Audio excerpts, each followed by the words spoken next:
Bersama saya sekarang ialah Ustazah Rohana binti Muhammad, Guru Perpustakaan Media merangkap penyelaras program kempen galakan membaca dan nilam. Terima kasih Ustazah kerana sudi meluangkan masa untuk diwawancara. Bolehkah Ustazah nyatakan apakah objektif pelancaran nilam?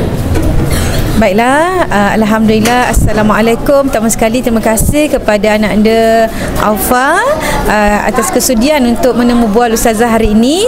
Dan untuk makluman semua, tujuan ataupun objektif pelancaran nilam ini diadakan, ia adalah satu program rutin yang kita lakukan saban tahun untuk membugarkan nilam setiap tahun. Kerana program nilam adalah program yang berterusan daripada awal sesi sehinggalah ke akhir sesi. Untuk itu, kalau kita tak adakan majlis pelancaran, pembugaran, bimbang kalau murid-murid kita terlupa akan tindakan mereka yang sepatutnya mereka lakukan untuk memastikan program nilam akan berterusan sepanjang tahun. Maklumlah, program nilam ni memerlukan usaha murid-murid membaca buku, merekod dan sebagainya, apa juga aktiviti yang melibatkan pembacaan dan juga literasi maklumat. Untuk itu, menjawab kepada soalan tadi, tujuan ataupun objektif pelancaran nilam diadakan adalah untuk pembugaran, untuk sentiasa memastikan program nilam berada di landasan yang betul dan kita sentiasa mencapai objektif di mana murid-murid membaca bahan, tidak kiralah apa-apa jua bahan, dengan jumlah yang paling banyak mereka boleh lakukan setiap tahun. Okey, Aufa? Seterusnya, boleh Ustazah kongsikan apakah tujuan Minggu Kempen Galakan Membaca diadakan? Baiklah, untuk kempen Galakan Membaca, ia adalah program yang menyusuli setiap kali pelancaran ataupun pembugaran nilam diadakan. Kempen Galakan Membaca ni kita adakan sebagai satu titik tolak kepada semua murid untuk mereka meneruskan usaha menambah bahan bacaan nilam dalam AINS, dalam perekodan AINS mereka.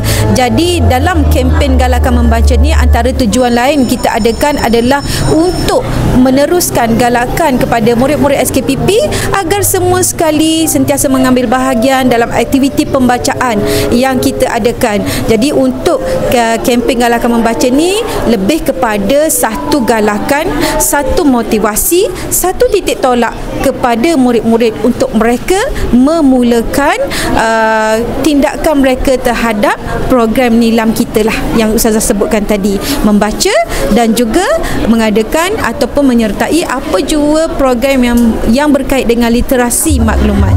Ya, Aufa? Dan yang terakhir, apakah harapan Ustazah terhadap Minggu Kempen Galakan Membaca yang bermula pada hari ini 30 April sehingga 7 Mei nanti? Ya, untuk makluman semua, Minggu Kempen Galakan Membaca yang kita adakan bersempena dengan pelancaran pembugaran nilam ini hampir seminggu, padat dengan macam-macam aktiviti yang akan melibatkan keseluruhan murid SKPP daripada PPKI, prasekolah, murid tahun 1 sehingga tahun 6. Jadi besarlah harapan Ustazah agar murid-murid mengambil peluang ini untuk menyertai seberapa banyak boleh aktiviti yang boleh disertai agar apa jua impak yang baik akan dapat dirasai oleh semua murid.